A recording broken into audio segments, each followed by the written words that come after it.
आमच्या मित्रमंडळाच्या माध्यमातून शिवसेनेच्या वतीने आज भव्य दिव्य या दहीहंडीचं आयोजन करण्यात आलेलं आहे।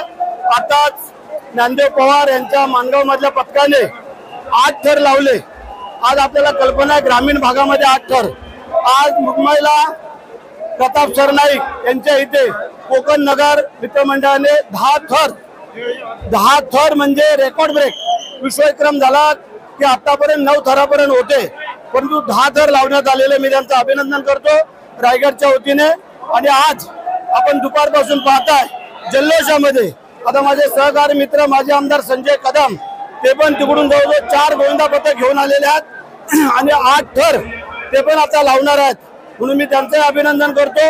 आणि ज्यांनी 8 थर लावतील त्या सगळ्यांचं मनापासून अभिनंदन। जय हिंद, जय महाराष्ट्र, जय गोविंदा।